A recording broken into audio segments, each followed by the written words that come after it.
दोस्तों, जैसे कि आपने पिछले कुछ दिनों के अंदर ये न्यूज़ को सुना होगा कि शायद अमेरिका की गवर्नमेंट गोल्ड को रीवैल्यू कर सकती है। क्योंकि दोस्तों, अमेरिका के वॉल्ट के अंदर जो गोल्ड का रिजर्व पड़ा है उसका वैल्यूएशन अभी भी $42 से लगाया जा रहा है।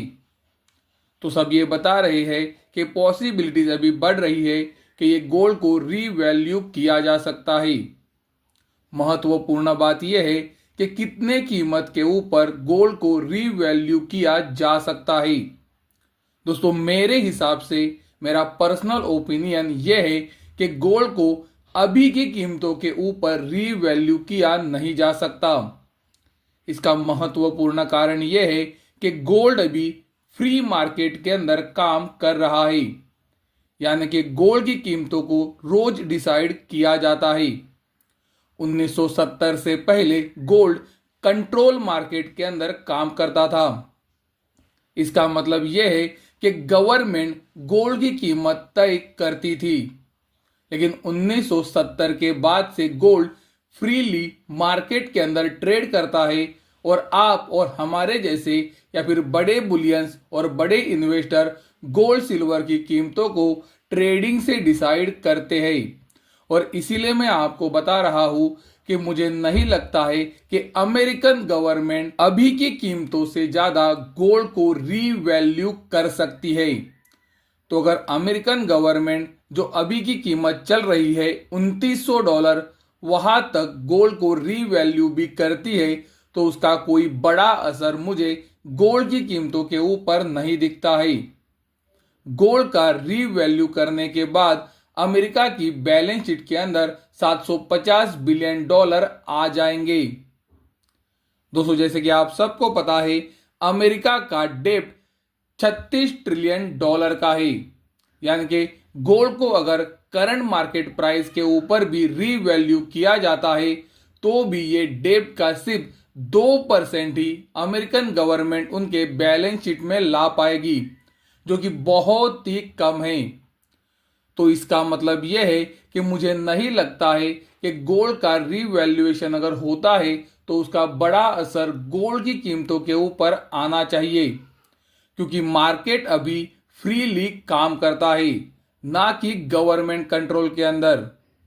तो अगर गवर्नमेंट फिर से एक बार मार्केट को कंट्रोल करना शुरू करती है तो बात अलग है, वरना मुझे लगता है फ्री मार्केट के अंदर तो मार्केट ही गोल्ड की कीमतों को डिसाइड करना चाहिए।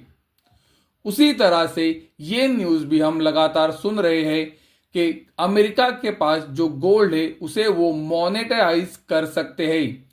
इसका मतलब ये है कि दोस्तों वो गोल्ड को बेच सकते हैं।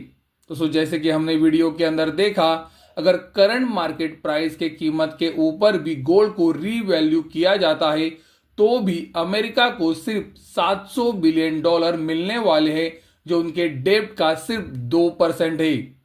और अगर अमेरिका मार्केट के अंदर गोल्ड को बेचने आता है तो उससे गोल्ड की कीमतें क्रैश होंगी। तो मुझे नहीं लगता है कि अमेरिका गोल्ड को बेचना चाहेगा, यानी कि मोनेटाइज करना चाहेगा। तीसरी महत्वपूर्ण चीज जो हमें लगातार बताई जा रही है वो ये है कि डॉलर को गोल्ड से सपोर्ट किया जा सकता है, यानी कि डोनाल्ड ट्रंप गोल्ड स्टैंडर्ड को वापस ला सकते हैं।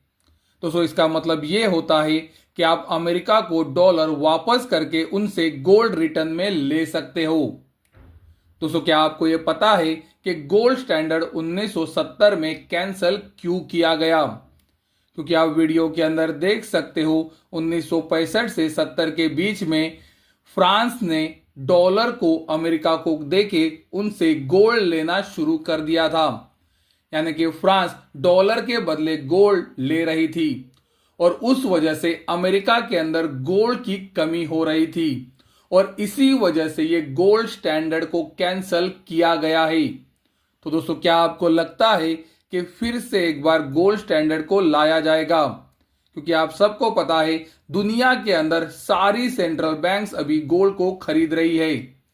महत्वपूर्ण बात यह है कि ब्रिक्स कंट्रीज तो गोल्ड का रिजर्व लगातार बढ़ा रही है। तो क्या ये इजी ऑप्शन नहीं होगा डॉलर को गोल्ड में कन्वर्ट करने का? तो दोस्तों मुझे नहीं लगता है कि गोल्ड स्टैंडर्ड आना इतना आसान है। जहां पर सारी सेंट्रल बैंक गोल्ड को खरीद रही है, वहां पर अगर डोनाल्ड ट्रंप डॉलर को गोल्ड से सपोर्ट करते हैं तो सारी सेंट्रल बैंक्स डॉलर को वापस देकर गोल्ड को उसके बदले ले भी सकती है। तो ये तो सबसे बड़ा खतरा होगा।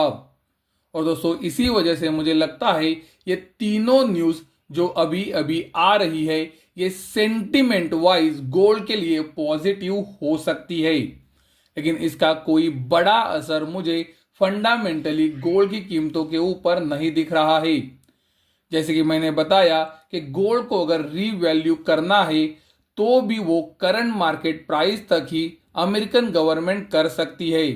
उसके ऊपर तो गोल्ड को रीवैल्यू अमेरिकन गवर्नमेंट नहीं कर सकती, क्योंकि 1970 से पहले गोल्ड कंट्रोल मार्केट में काम करता था, जहां पर गवर्नमेंट गोल्ड की कीमतें डिसाइड करती थी। लेकिन 1970 के बाद से गोल्ड फ्री मार्केट के अंदर काम करता है, जहां पर मार्केट के पार्टिसिपेंट गोल्ड की कीमतों को डिसाइड करते हैं। उसी तरह से अगर वो गोल्ड को मोनेटाइज भी करना चाहते हैं तो गोल्ड मोनेटाइजेशन से उन्हें सिर्फ अमेरिकन गवर्नमेंट की डेब्ट का 2% ही मिलने वाला है। और मोनेटाइजेशन के लिए अगर वो गोल्ड को बेचने जाते हैं तो गोल्ड का मार्केट क्रैश भी हो सकता है। और तीसरा महत्वपूर्ण पॉइंट गोल्ड स्टैंडर्ड। दोस्तों गोल्ड स्टैंडर्ड को इसीलिए रद्द कर दिया गया क्योंकि कंट्रीज डॉलर को वापस देकर अमेरिका से गोल्ड ले रही थी और अमेरिका के अंदर उस वजह से 1970 के समय गोल्ड की कमी हो रही थी। और जहां पर अभी ब्रिक्स कंट्रीज और दूसरे कंट्रीज लगातार गोल्ड को खरीद रहे हैं, मुझे नहीं लगता अमेरिका ये रिस्क लेना चाहेगा कि वो डॉलर को गोल्ड से सपोर्ट करे और उसके बाद जब कंट्रीज डॉलर को वापस करके गोल्ड मांगे तो उन्हें प्रॉब्लम आए।